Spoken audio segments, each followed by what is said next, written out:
আজ চতুর্থ দিনে ইসরায়েলের উপর ইরানের হামলা ভয়াবহ রূপ নিয়েছে। ইরানের মিসাইল ও ড্রোন হামলায় জ্বলছে Tel Aviv, Jerusalem, Haifa, Ramat গান, রিশন লিজিয়ন সহ অনেক শহর। বাড়ছে ইসরায়েলি লাশের সারি। ক্ষতিগ্রস্ত হয়েছে তেল আবিবের মার্কিন দূতাবাস। ইসরায়েলে নিযুক্ত মার্কিন রাষ্ট্রদূত মাইক হ্যাকাবি এক্স অ্যাকাউন্ট পোস্ট করে বলেছেন, তেল আবিবের দূতাবাস ভবনটির আশেপাশে ইরানি ক্ষেপণাস্ত্র আঘাত হানায় ভীষণ কম্পনে কনসুলেট ক্ষতিগ্রস্ত হয়েছে। এ কারণে জেরুজালেমে অবস্থিত প্রধান মার্কিন দূতাবাসও বন্ধ থাকবে। ইরানে জায়নবাদী ইসরায়েলের ভয়াবহ হামলার জেরে শুরু হওয়া ইরান ইসরায়েল সামরিক সংঘাত আজ চতুর্থ দিনে ভয়ঙ্কর রূপ নিয়েছে। ১৩ জুন ভোরে ইরানি বিভিন্ন জায়গায় ইসরায়েলের আকস্মিক বিমান, ড্রোন ও মিসাইল হামলায় দেশটির সামরিক বাহিনীর প্রধান এবং আইআরজিসির চিফ কমান্ডার সহ বেশ কয়েকজন উচ্চপদস্থ সামরিক কর্মকর্তা ও পরমাণু বিজ্ঞানী নিহত হন। তবে বিপুল ক্ষয়ক্ষতির ধাক্কা কাটিয়ে উঠে ইরান এবং ইসরায়েলের উপরে হামলা শুরু করে।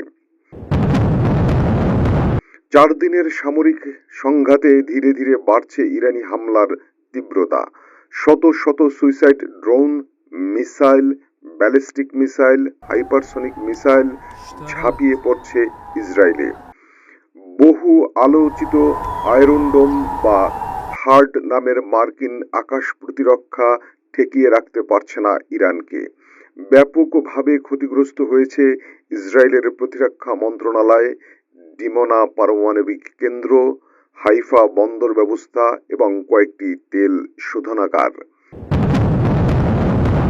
মিসাইলের আঘাতে গুঁড়িয়ে দেয়া হয়েছে সারি সারি বহুতল ভবন, পুড়ে গেছে ঘরবাড়ি, বাস, ট্রাক, গাড়ির বহর, যা দেখে মনে হবে তেল আবিব যেন ফিলিস্তিনের গাজার কোনো শহর। ইরানের হামলার ভয়াবহতা দেখে আতঙ্ক দেখা দিয়েছে ইসরায়েলি সেনাবাহিনী ও সাধারণ মানুষের মধ্যে। নেতানিয়াহু সহ সকল উচ্চপদস্থ কর্মকর্তা ও সাধারণ মানুষ বেশিরভাগ সময় বাড়ির নিচের বাংকারে অবস্থান করছে।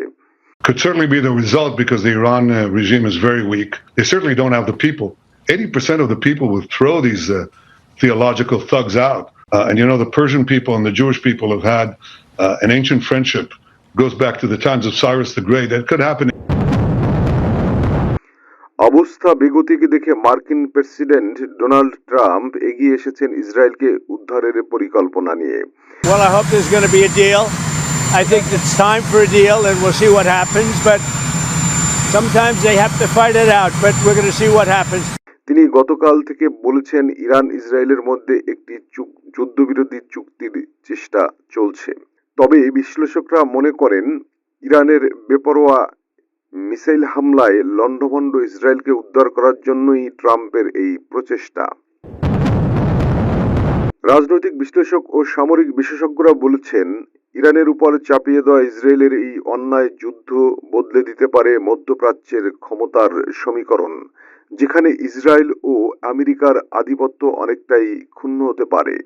তেমনি সার্বভৌমত্ব ও স্বাধীনতা রক্ষার প্রয়োজনে ইরান আবির্ভূত হতে পারে পারমাণবিক অস্ত্র সমৃদ্ধ নতুন কোনো আঞ্চলিক শক্তিরূপে।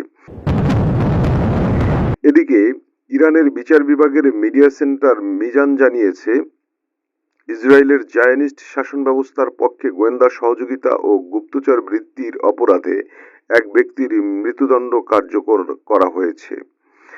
জানা গেছে, খোদানজারের ছেলে ইসমাইল ফিকরি 2023 সালের ডিসেম্বরে গ্রেপ্তার হন।